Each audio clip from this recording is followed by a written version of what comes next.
Here we are on the eve of a new century. All digital high-definition television, flat screen plasma TV sets in the home. But you know, it wasn't that long ago that a group of pioneers invented television every day. And those were the friends we all grew up with.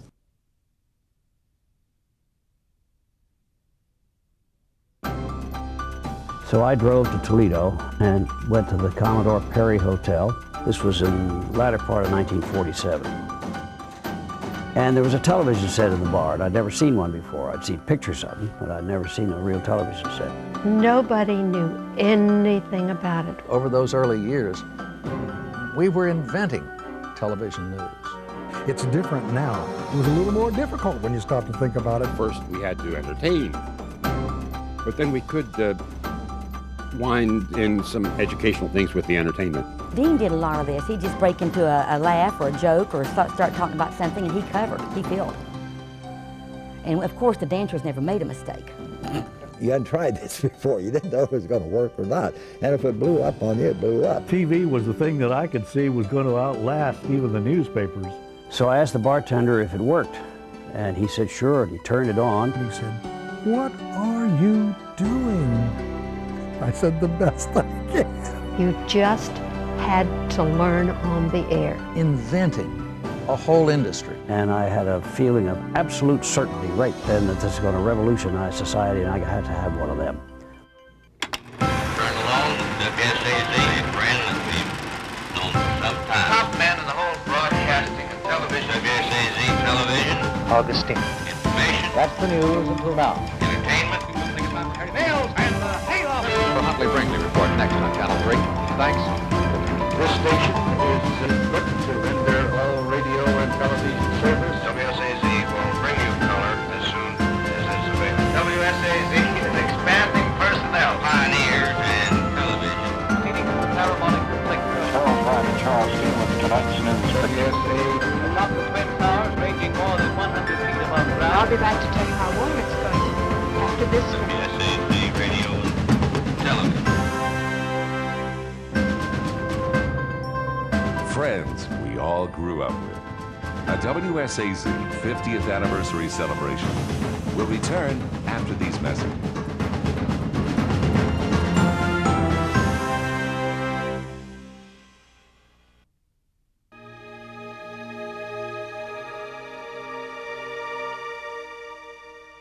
The summer of 1949. The nation is closing out the decade. It's a time of fragile peace, with the Berlin airlift underway and rumors of a Russian atomic bomb. And on the south side of Huntington, West Virginia, a tower rises from a hilltop as a few brave businessmen take a very uncalculated risk, constructing one of the nation's first television stations. And it actually started as almost a freak. Bud Rogers, who was the genius that made this station what it was in its early days. Bud wanted to put a television station on. He was the son-in-law of the family that owned the Huntington Publishing Company and the radio station, WSAZ. He went to his father-in-law and to his grandfather, and tried to talk him into it. And went immediately to my father-in-law, Walker Long, and I said, "We got to have a television station." Well, he about had a stroke because he said the one-way ticket to bankruptcy, we couldn't possibly do a thing like that. And Colonel Long, the patriarch of the family, said, "Well, look, I don't really know anything about this television, and you've already got an application in for an FM radio station, and I don't know what that is, but we'll go ahead and put the TV application in, and whichever one clears the Federal Communications Commission first, you get that one and you cancel the other one." And through a freak, the television application cleared all the hurdles in Washington, came through immediately before the FCC put a freeze on new television station construction. Colonel Long, who was 86 and I was 27, built that station together over the objections of everybody.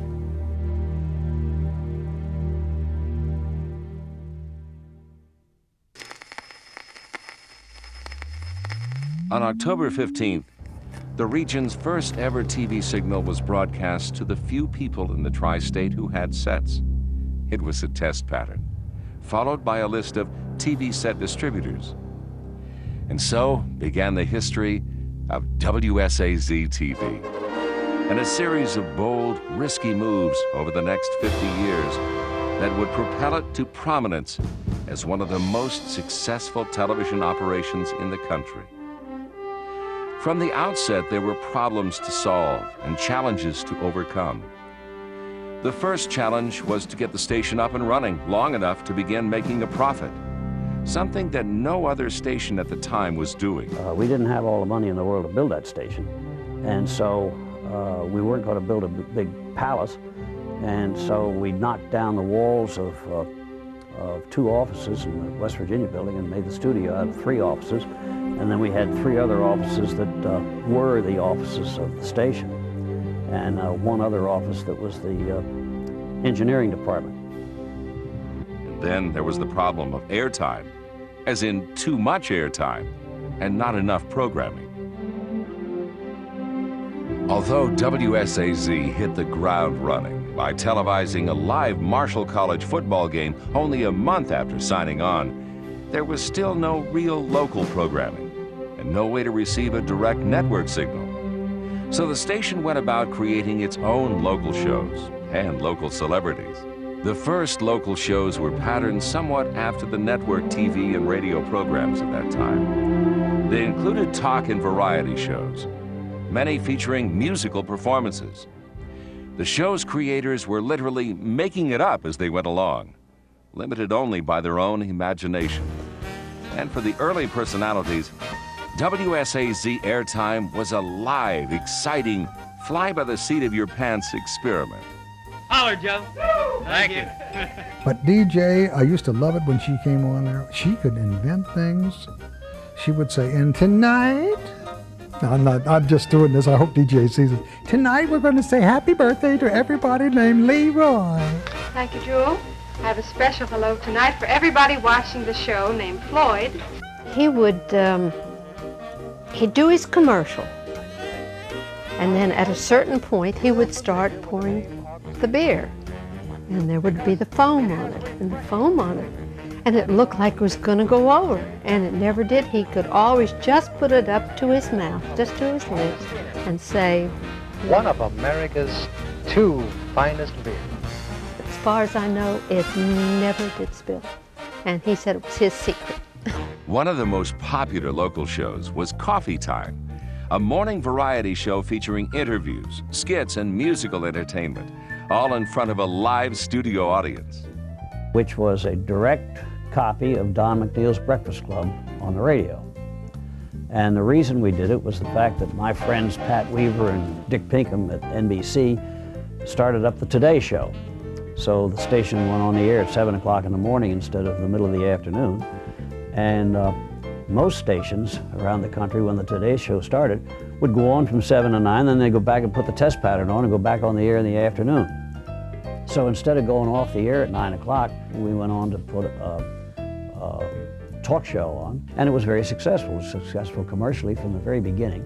We had Bud Daly or Dean Sturm as anchor. Jewel Huffman sang. A lovely girl by the name of Sue Chambers sang. Coffee Time became such a hit that people would drive for hours in the pre-dawn darkness to get a seat in the audience. And there was a line out front, just like the Today Show is today, in front of WSAZ. And you finally had to have tickets to get into that Coffee Time show. But I mean, that was big time. The first real major local program, other than news, was that Coffee Time. Other programs included Current, with husband and wife team Bob and Jan Carr. Twilight Time with Jewel Huffman and Brownie Benson's combo. And The Camera Goes to School, an educational program. Daytime cooking shows were also popular, such as Maida's Kitchen and Katie's Kitchen. WSAZ stars were always on their toes, never knowing when they would be asked to host a show act in a live commercial, or conduct a man-on-the-street interview at a moment's notice. When we return, kids get in on the act. My goodness, this was a dragon with a big horn, and the kids went screaming and climbing under their beds. And a Saturday night tradition is born. In a big circle, everybody goes up to the middle and yells, "Whoopee, coming back." And she didn't come back. She just stayed there. She fell down.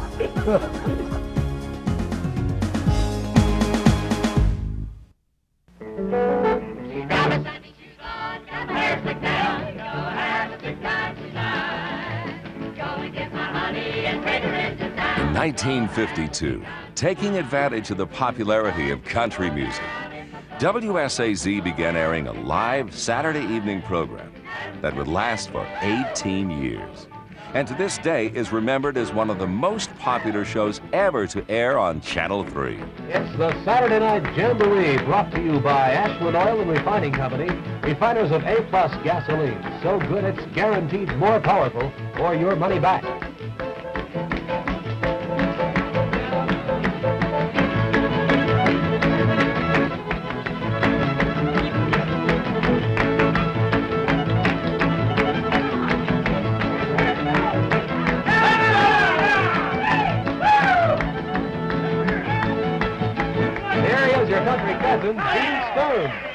Hi there, come on in. Hosted by Dean Sturm, Saturday Night Jamboree quickly became a weekly tradition, and its performers became local celebrities. They wanted to start a big jamboree show on Saturday night. Well, that was really pleasing to me, and we did it, and the first show was a big success, and they had a live audience, and people come in from as far away as 150 miles. People would come and they'd line up for blocks trying to get in to the station. A lot of the families didn't have televisions when it first started, and people would go and look in the store windows and watch it because they'd have the loudspeakers on outside so they could hear it. Well, I used to love the personal appearances. We would go out, like she was saying, we'd go out several times, you know, during the season, and man, they were wild. We really enjoyed those. They treated us like big-time stars. Some of the artists that was on that show, I remember, was Ralph Shannon. He was quite a fella. He always sung a lot of Marty Robbins songs. And then there was Connie Smith, and you know what happened to her, of course. They had held auditions, and I went down and won the audition, so I got to be a regular on Saturday Night Jamboree for a while. Her husband came up during the show and asked Dean if she could sing with the band, and of course we all just kind of looked at each other and went, right. Well, this little tiny thing about 5'2" and 7.5 months pregnant came up on the stage, and they asked her what she wanted to sing, and she gave them a song, and they said, "What key?" And she said, "Key." Well, they got going, and she opened her mouth, and the rest of it's history. The Saturday Night Jamboree was a big part of mine getting started. And Dean Sturm was great. Well, I guess one of the greatest directors in the whole tri-state area there was Fritz Leitner. He was a great guy. And he always made me look good on camera, and Fritz, I thank you for that. I remember Fritz. As with the other live shows of the time, there were unpredictable moments, which only made Jamboree all the more fun. I was so green that I would love to get a copy of the show that I was in the middle of singing a song, and all of a sudden it hit me. I was on television, so I ran to the bathroom. Nobody on camera. So I was pretty green, but Dean Sturm kind of straightened me out and said, "Don't do that again," and I didn't. It was hard to get anything over on Harry. Now, Dean tried a lot of times, but he always had a comeback. Harry! As I heard before we went on the air, where are you refereeing tonight? Right here. Right here. I just started to turn gray. I'd put some loving care on my hair, and the sweat had started to run down my forehead, and down my white shirt collar. And he said, "Who does your hair?" And I said, "Miss Peg." Time for action. When we say time for action, we mean one thing. It's time for Harry Mills and the Hayloft. Well, promenade around the hall, promenade all. It was all live. It was live. It was live, and it was a go from the start. They still tell me, we used to watch you on television. Made me feel good, and made me feel good that people at home watched us. Yeah, it was great. Outside spices go round one. The circle of four with a couple found. One for turn around. Come on, kids, let's go!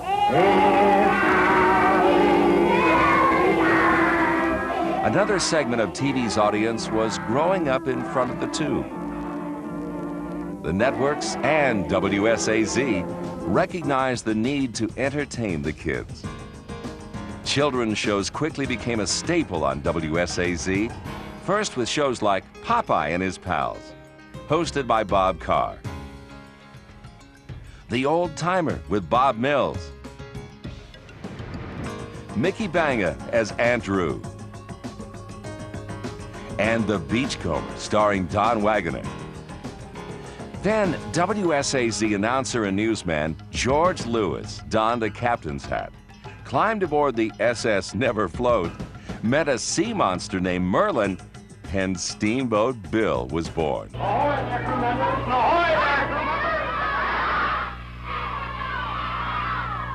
one Friday, the program director came in and said the fellow that was doing the children's show would not be back Monday. And I was to fill in for a little while, just temporarily, until they found somebody. And they would be auditioning people, so it would just be on a day-to-day basis, just fill in. And that's what I was doing. And the days dragged on to a couple of weeks. And finally, I went to the promotion department and said, look, can I have about 5,000 membership cards printed up? And they said, okay. I said, now wait a minute. We both may get fired for this. That's all right. They printed up 5,000 membership cards, and I showed them, started showing them that Monday. And the 5,000 cards went the first week. And then the program director and the general manager said, well, I guess you're going to be doing the show. We have Merlin right here. Merlin right here. Merlin. There. A little boy on a personal appearance one time said, what does Merlin the sea monster like to eat? I said, well, sea monsters are vegetarians. And sometimes he gets in the habit now of eating too many French fries and all. His next question was, how hot are the lights? You see, he was going back and forth from reality to pretend, to reality to pretend. So I was never fooling them. I was pretending with them. A few years later, the show's format was changed. Steamboat Bill was retired, and Lewis's new character was introduced, Mr. Cartoon.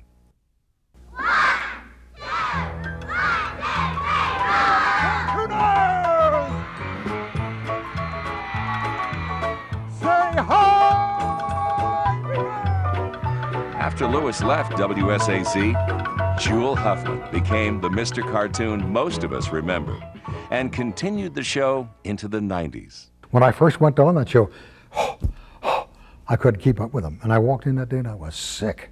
I came in. I was tired. I didn't feel good. And I said, boy, this is one day I don't know whether I can make it or not. And I went out there, and remember they had the steps come up, and there was a place up there with a big picture of Mr. C, and the door was over here. And I came out there, and there was a little girl sitting there. And as I walked in, she looked and she went, oh! And I went, started laughing. And I got over there, and I worked with the kid, and the next thing I'm laughing, and I'm having a big time. And I walked in, and I'm yelling and talking, you know me, I'm like, did you see this? Did you see that? You know, well, I'm having a big time. And somebody said, where's your headache, Jewel? And I said, I left it out there. It's gone. What is your name?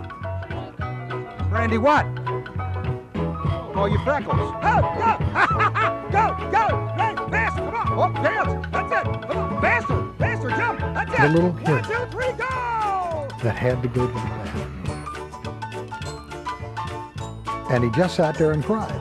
There was a little girl sitting alongside him, you know. Oh, I realized what was too late.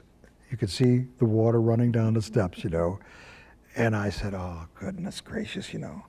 But that wasn't the thing. I got the little boy and I hugged him, you know. I like kids. I love them. They do something for me. When they come up and they put their arms around me, I feel that in the heart. I really do. And I said, somebody take this little fellow and take him to the bathroom, you know, and get him cleaned up. I mean, I said, don't you worry about a thing. It's all right. We all went through this.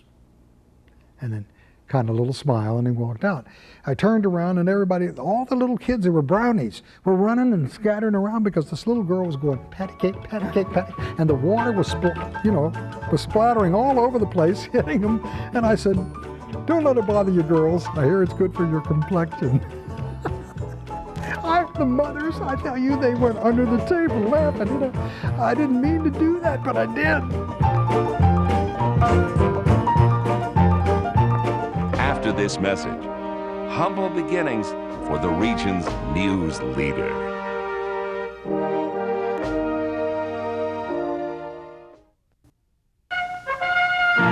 The news picture has been compiled and edited through the facilities of the WSAZ TV News Department. As a news operation, the people of WSAZ again found themselves treading new ground. News reporting procedures had been established by newspapers and radio, but there were unique challenges to TV news. We didn't have any film cameras, and we didn't know how to put the stuff together. So news was a bit of a problem. And the young man that we had as our news director, Nick Basso, was turned over to us by the radio station because they didn't want him. And he was a scrawny little fellow, but he looked swell on television. You couldn't tell he was a scrawny little fellow on the television camera. That's right, about 135 pounds for years. Your reporter, Nick Basso.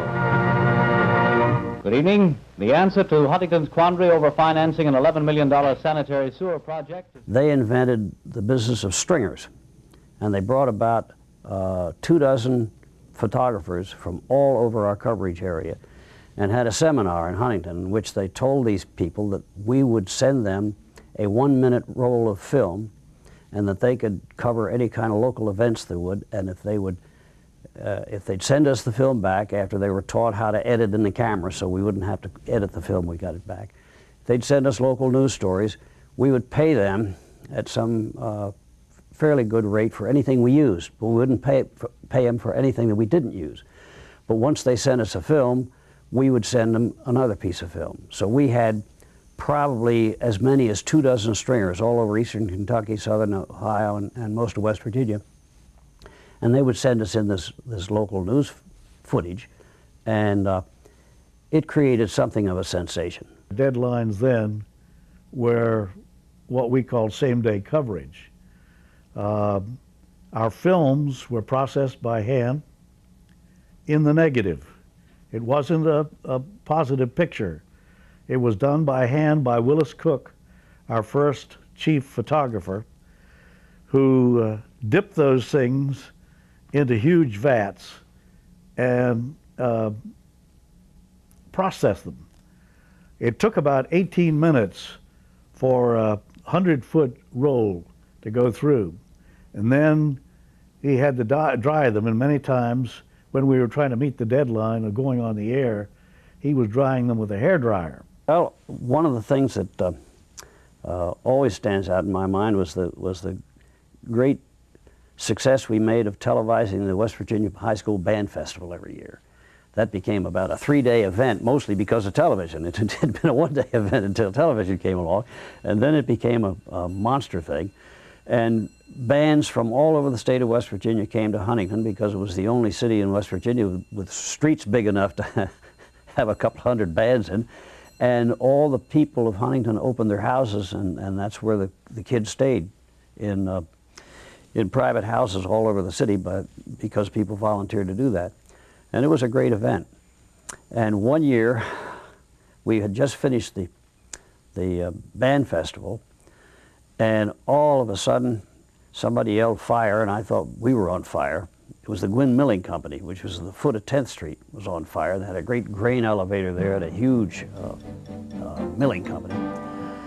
And that thing went up in flames, and made the most spectacular sight anybody's ever seen. So we put cameras up on the roof of the West Virginia building, and we had Nick Basso down on the street interviewing firemen and all kinds of people, and the thing went on a whole afternoon and well into midnight, by which time we have our salesman on the phone calling advertisers, asking if they'd like to put some special advertising into this fire thing. So the Gwynn Milling Company burned to the ground, but we made a profit out of it. Our newsrooms, over those early years, we were inventing television news because we were among the first on the air with it. And Nick and I would go to RTNDA, the Radio Television News Directors Association conventions, and talk with others who were doing the same thing we were doing, inventing a whole industry. I had the feeling that we were cultivating trust, that I tried to operate on that idea that as long as the news people could be trusted with the region, they wouldn't have to operate like celebrities to get what they needed to know. Because people started to call us when we developed a type of news program that told what went on. And then we developed a correspondence system. We were one of the earliest ones to establish 50 or 60 people in the 4-state region. Nick Basso, my predecessor as news director, and his staff and those of us who were working with him, we'd done enough things right by then that the community, the broad community, had come to depend upon us. And as long as we didn't kick them out, they indicated their willingness to stay with us. And that loyalty in this area stays with WSAZ to this day. From the beginning, WSAZ's leaders knew that in order to maintain the advantage they had gained as the region's first station, they must stay on the edge of television technology. In 1950, to get live programming from the networks, WSAZ built a microwave relay system between Huntington and Cincinnati. Other innovations followed. Transmitter upgrades in '52 gave WSAZ for a time the world's most powerful TV signal. In the summer of 1953, having outgrown their studios in the West Virginia building, they renovated an empty factory building on Huntington's 9th Street into a state-of-the-art radio and TV broadcast facility. The following year saw the area's first glimpse at local color TV, when Channel 3 purchased new cameras and began broadcasting in living color. But one of WSAZ's biggest risks today might have been that same year, 1954. A technological innovation that would have an impact on NBC News itself when Friends we all grew up with returns. In 1954, Bud Rogers was looking for ways to keep WSAZ growing and improving, and that meant increasing the revenue stream. The problem was that we couldn't do very well with national advertising because Huntington was about the 100th radio market, and Charleston was about the 75th radio market, and they were way beneath the dignity of the New York advertising agencies. And so when we got the first high-powered transmitter and the 1,200-foot tower out there on Barker's Ridge, we were putting a city-grade signal over Charleston as well as Huntington, Portsmouth, and we had an enormous coverage area. So with the aid of a fellow named Saul Paul, who was the publisher of Television Age, we put together an advertising program where we called the market the Charleston-Huntington market, and it was the 23rd ranking market in the United States in terms of total homes reached. And that really changed the whole thing around from our being a local station to our being a wide area station, as a result of which we had unlimited amounts of national advertising, just like that. But as far as I know, we were the first hyphenated market in the United States, and we did it on purpose because we were going after national advertising dollars. I did the first broadcast out of Charleston. We put a newsroom into a radio station in Charleston, WKAZ, and staffed it with a news team and went from there in order to say to Charleston, hey, we're going to do your news. And at that time, we literally split it down the middle, and Charleston had just as many seconds on the air as Huntington did, and we're to do Charleston and state capital news. The reason was very obvious. We got to serve that market if we're going to exist. And so we did. WSAZ's two-city news operation was firmly in place and its reputation established as the respected news leader, not just locally, but on a national basis. The producers of what was going to be the Huntley-Brinkley Report came down and watched what we were doing to take back to the network to help them formulate the Huntley-Brinkley Report. We had been doing two cities since what, 1954, 55. I don't remember when the Huntley-Brinkley Report debuted, but it was about 58. It was, if I remember, in the wake of a political convention. They wanted to see what kind of problems we had, mistakes we had, what they could avoid. And I think they gleaned some solid information from us. We had by then pretty well learned how to do it. I don't know, maybe that's not true. You may still be learning how to do it. In the following years, local entertainment programming would experience a decline, and increased emphasis would be placed on local news coverage. WSAZ would always be there at the forefront, providing the coverage its viewers had come to expect. Many of the stories were good, but too many, it seemed, were tragic. Either way, WSAZ's reporting of those stories made sure the experience will stay forever with the viewers who watched them and the people who reported them. I remember the 1960 primary election. The night before the election, everybody had gathered in the studios, wall-to-wall people, all the hangers-on and all. And I was in the control room staying away from the crowd. And I saw Mrs. Kennedy reach into her pocketbook and pull out a cigarette and fish around for a match. She didn't have one. And nobody else was lighting her cigarette for her. When I went out of the control room, it took me a good 3 minutes to get to her through the crowd. And I lit her cigarette and had a few moments of conversation with her. And on my way back, I passed very close to John Kennedy. He was exhausted after a presidential campaign, you can imagine. This is the night before the primary election. West Virginia was the one that would put him in. He couldn't be denied the Democratic presidential nomination. And I said, "Do you want to escape?" He said, "Yeah." So I knew he couldn't just turn his back and walk out. So I said, "Well, just follow me."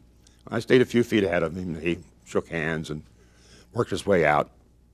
And I finally got to the door and led him down the hall to the newsroom.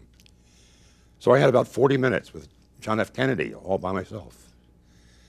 Quite a memorable experience, but it was all small talk. I didn't want to burden him with a lot of questions, but he just wanted to sit down and relax for a moment. I suppose this just tells you what department in the station I worked in. I was in news, and therefore what I think of mostly are tragedies. Holden 22, Mannington, which Charlie Ryan covered all on his own. Buffalo Creek, where Roger O'Neill was just supreme in his coverage. The Silver Bridge collapse, which was really a huge team effort. And you don't think about it until you get into it. When the Silver Bridge went down, we had to send crews up out of Huntington on each side of the river because there was no way to cross over anyplace else. Now the Silver Bridge was gone. And then, of course, I suppose the one that still hits me most is the Marshall plane crash. When the Marshall plane went down on Saturday night, the 14th of November, I was at home. I had been offered a ride on the airplane. It was late in the season, and there was really no reason for me to be there. We hired somebody to shoot the film or the tape, and it was coming back on the plane. And it was a chance for me to spend a weekend at home with my family, and I didn't get that very frequently. And I recall this so well. Andy Williams' show was on Channel 3, and Jerry Sander, who's now working in Lexington, was the newsman, and he broke in with a bulletin that a plane has gone down at Tri-State Airport. And I knew it was about that time. And I hurriedly got dressed and came to the station because I knew he would need some help. And I listened to the radio, and they confirmed it was the Marshall plane. I was on the air that night for several hours, and I knew that I was talking into homes where there were no parents left, or talking to the dorm where all of those dorm rooms were empty. And I confess to you that when we finally stopped broadcasting about 3:30 in the morning and I went home, I was feeling mightily sorry for myself because I knew dozens of those people. And I got home and realized that my wife had recognized that in the next block from where we lived were orphaned children from that crash. And she went up and took the junior high school daughter, who was a friend of our daughter's, out of the home, brought her to our house for the night, where she watched the film. And you know, Dottie had to be that evening's parent for her. Much tougher job than mine. It was a night of horror. You could not comprehend that this had actually happened. It was almost as if it was a dream. And I recall thinking, I will wake up, and this isn't happening. But knowing down deep, it really is happening. And I think mercifully, your mind kicks in and puts you in a state of semi-shock, that you go through the motions, you know what you're doing. We had phone calls from stations everywhere in the country wanting a voice report, phone calls coming in from people wanting to know, was it true? Did this really happen? I remember the memorial service the next night at the old Memorial Fieldhouse. And I opened it. We offered it free to any station in the area or the state that wanted it. And we got through the broadcast. All of that was done. And then right at the end, Jim Martin, late Jim Martin, was sitting with me. And it finally got to me, and I choked up, and we never signed off the program. I just couldn't say anything. I'm not sure a sign-off was necessary. And I recall so well the following week with all of the funerals, not only the ball players' families coming in. You try to think of something to say to make it easier for them, give them some kind of solace, but knowing good and well there's nothing you could say or do that could make these people feel better who lost their sons. And then all of the local people, their funerals, day after day after day. And in later years, as I look back on it, it's still like a dream sequence. It just blurs together as if I watched it from somewhere else.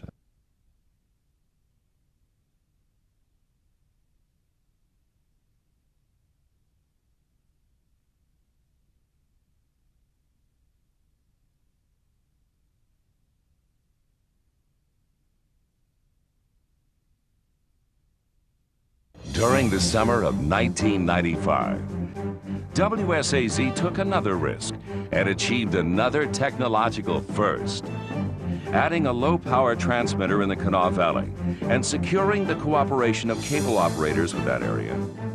WSAZ began sending a separate signal from the Charleston studios. News tailored specifically for the Charleston area viewer. Capital City News was born, and WSAZ's rich history of providing viewers with relevant information was taken a step further. Since then have come the region's largest network of tower cameras, stretching from Portsmouth to Charleston, the most advanced internet website of any local TV station, and the area's only first warning weather van, and digital satellite uplink. All part of continuing a philosophy first established nearly 50 years ago. Friends we all grew up with. We'll be right back.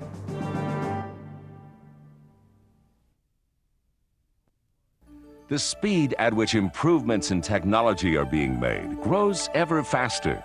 So many things have happened in this short period of 50 years that it would be difficult to say what's going to be in the next 50 years, because it seems to be engaging change faster than it did when we were doing it. It's like comparing a Model T Ford to a Lexus. But some things will never change.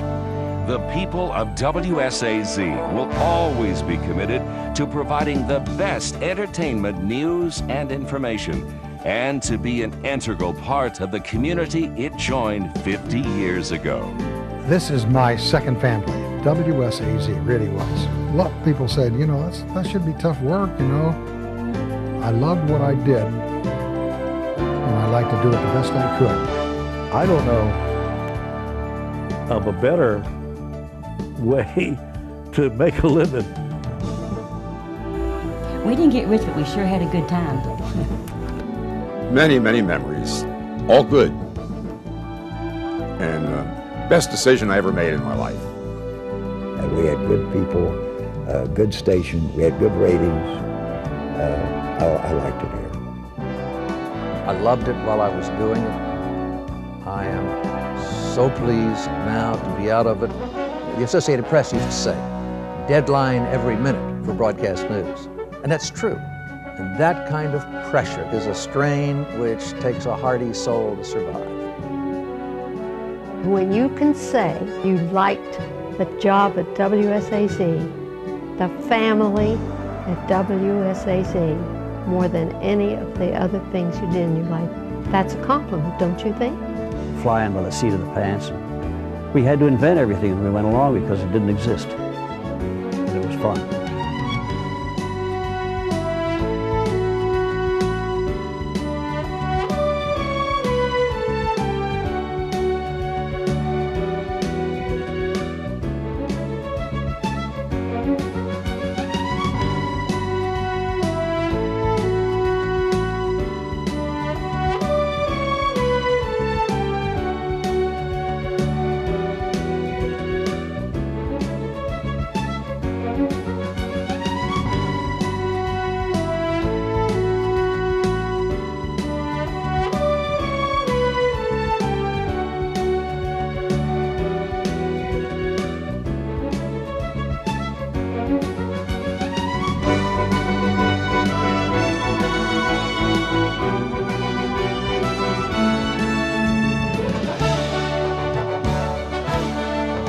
So, here's to the next 50. Have a nice weekend and good night.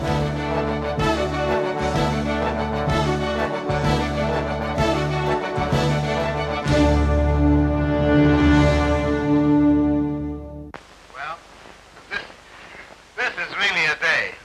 While all of this was going on, while you were on that tour, someone came up and